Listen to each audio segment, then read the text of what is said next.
আসসালামু আলাইকুম বন্ধুরা, আমরা চলে এসেছি টাঙ্গাইল জেলার কালিহাতী উপজেলার এলেঙ্গা পৌরসভার চিনামরগ গ্রামে ত্রয়োদশ জাতীয় সংসদ নির্বাচন উপলক্ষে আমরা দুজন ব্যক্তির সামনে এখন হাজির হয়েছি। একজনের নাম গোলাম মুস্তফা খান অবাক, আরেকজন নাম মামুন খান। তারা সম্পর্কে বিআই।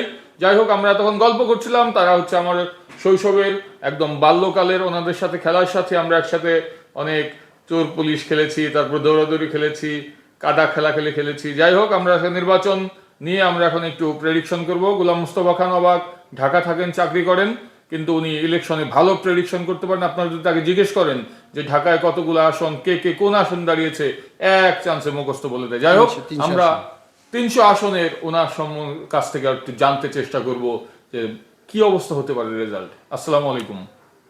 ওয়ালাইকুম সালাম। আমি মোহাম্মদ গোলাম মুস্তফা খান, ঢাকা বিভাগে, নাকি টোটাল বলবো মুরাদি, আলাদা আলাদাই বলেন, সমস্যা। ঢাকা বিভাগে বিএনপি 60টা আসন পেতে পারে, কারণ এখানে জামাতের কোনো ভূমিকা নাই। স্বাধীনতার বিপক্ষে শক্তি জামাত। সেই ক্ষেত্রে ঢাকার মানুষ কখনো ভুল করে না ভোট দিতে। ঢাকা শহরের কি অবস্থা হতে পারে? ঢাকা শহরের 20টা আসনের মধ্যে ধামরাই দিয়ে, সাভার দিয়ে, এখানে 20টার মধ্যে 17টা আসন বিএনপি ও জাতীয়তাবাদী দল জয়লাভ করবে বলে আমি বিশ্বাস করি। ঢাকা 15 পাশ করবো বিএনপির বিপক্ষে। জামাতের আমির ফেল করবে।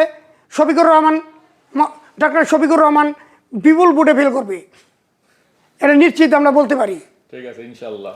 আর হচ্ছে অন্যান্য ওভারঅল বলেন, বাংলাদেশে ওভারঅল বিএনপি কতগুলো পাইতে পারে, জামাত কতগুলো পাইতে পারে? ওভারঅল বাংলাদেশে 64 জেলা এবং 8টা বিভাগ বা 9টা বিভাগ আমরা যদি পর্যালোচনা করি, তাহলে বিএনপি বা জাতীয়তাবাদী দল বিএনপি এককভাবে সংখ্যাগরিষ্ঠ অর্জন করবে 230 প্লাস ইনশাল্লাহ।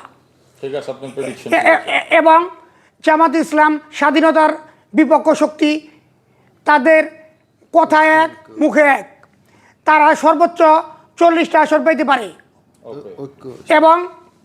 এবং বিএনপির বিদ্রোহী ক্যান্ডিডেট, স্বতন্ত্র প্রার্থী হিসেবে তারা 25টা আসন পেতে পারে। এবং জাতীয় পার্টি, অথবা আমার বিশ্বাস জাতীয় পার্টি রংপুর কেন্দ্রিক রাজনীতি, তারা হয়তো 5টা আসনে জয়লাভ করার সম্ভাবনা আছে। এখন একটু টাঙ্গাইল জেলা সম্বন্ধে বলেন।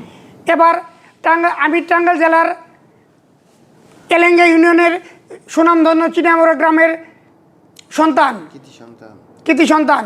এখানে আবাল বৃদ্ধ সকল শ্রেণীর লোকের বসবাস। এখানে খান ফ্যামিলিতে আমার জন্ম হওয়ার সুবাদে আমরা রাজনৈতিক ফ্যামিলি বলা যায়।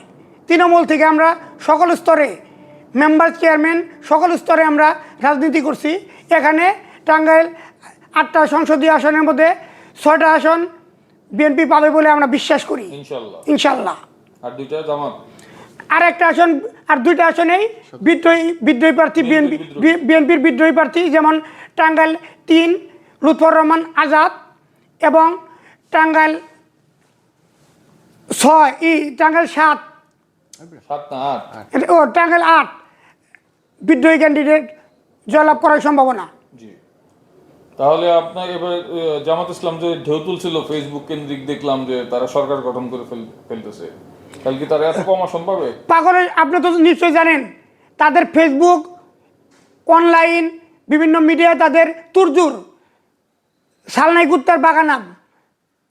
যে ঢেকিতে বাড়াবানা যায় না, সেটা আওয়াজ বেশি, শব্দ বেশি, তারা গর্জন করে বেশি। আসলে তারা গর্জন করে, তারা বাঘের মতো বা সিংহের মতো, কিন্তু আসলে তারা বিড়াল থেকে কিছু নয়। আচ্ছা, যাই হোক, এখন হচ্ছে যে আজকে যে ইলেকশনের আগের দিন টাকা ঢালতেছিল, তারা কয় টাকা অ্যারেস্ট হয়েছে সে সম্পর্কে কিছু বলবেন? তারা বাংলার প্রত্যন্ত অঞ্চলে প্রায় 40 জায়গায় তারা টাকা সহ ধরা পড়ে। এখানে ভিডিও ফুটেজও আছে। তারা ইসলামের নামকে ব্যবহার করে ইসলামের অপব্যাখ্যা প্রদান করে। তারা নারীর নেতৃত্বে বিশ্বাস করে না। নিশ্চয়ই তাদের মা বোনরা কি নারী নয়? আপনারা বলেন, তাদের মা বোনরা কি নারী নয়? তাদের নারী, আমাদের ভোটের অর্ধেকাংশ হলো নারী। তারা যদি এত ইসলামী বলে, তাহলে গণতান্ত্রিকভাবে তারা ইলেকশন করতে আসে কেন, তাই না? হ্যাঁ, তারা নারী নেতৃত্বে বিশ্বাস করে না।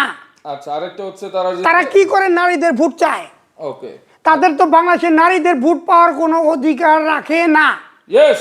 ইসলাম কি নারী পুরুষের মধ্যে বিভেদ পড়ছে? না, নারীকে মর্যাদা দিয়েছে আরো। ইসলাম নবী করিম সাল্লাল্লাহু আলাইহি ওয়াসাল্লাম বিভিন্ন সূরায় নারীদের সমান মর্যাদা দিছে। রাইট।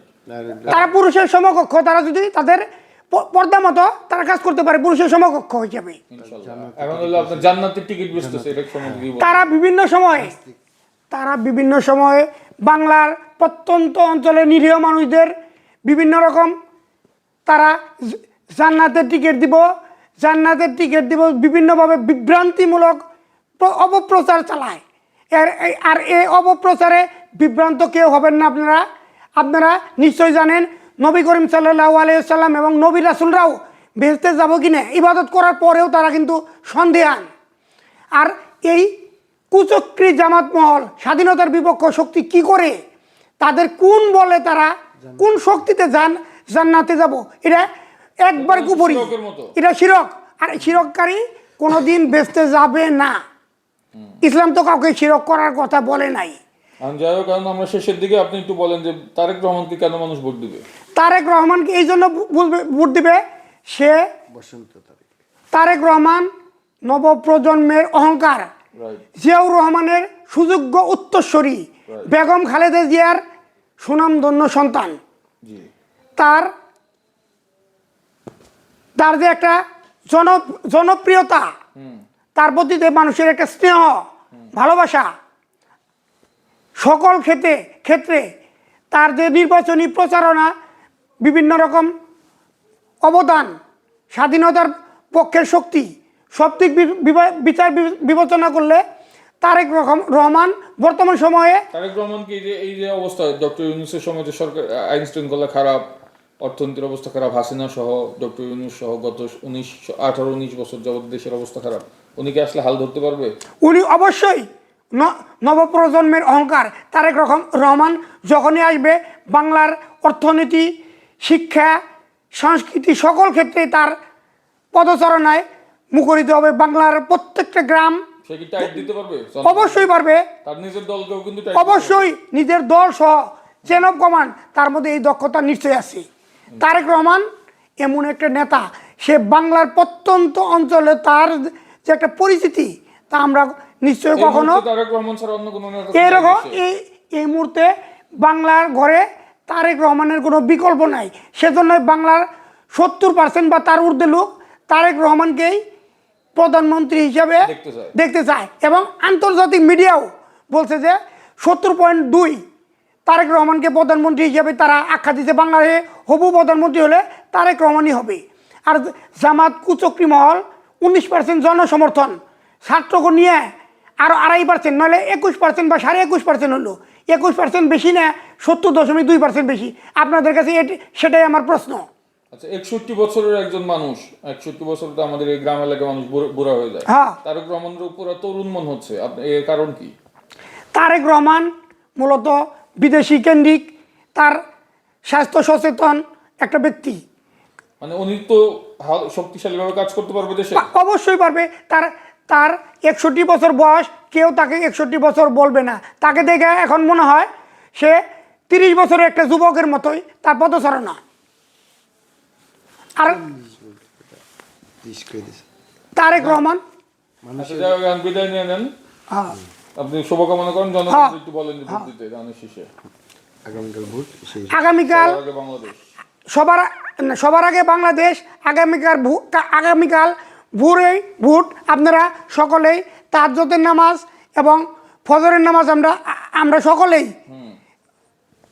ভোট কেন্দ্রের সম্মুখেই আমরা জামাত করে পড়ব। আর বিএনপিকে ভোট দেওয়ার জন্য আমি উদাত্ত আহ্বান জানিয়েছি বাংলার নর নারী সকল স্তরের জনগণ, কৃষক, শ্রমিক, মেহনতি মানুষদের প্রতি আমার একটা আহ্বান, আপনারা দয়া করে বিএনপিকে জয়যুক্ত করবেন, তারেক রহমানের হাতকে শক্তিশালী করবেন। এই প্রত্যাশা রেখে আমি আমার সংক্ষিপ্ত বক্তব্য শেষ করছি। বাংলাদেশ জিন্দাবাদ, বাংলার মেহনতি মানুষ জিন্দাবাদ, তারেক রহমান জিন্দাবাদ, জিয়াউর রহমান জিন্দাবাদ, খালেদা জিয়া জিন্দাবাদ। অনেক ধন্যবাদ। আসসালামু আলাইকুম। ওয়ালাইকুম আসসালাম। এ বলে আমি আমার বক্তব্য শেষ করছি।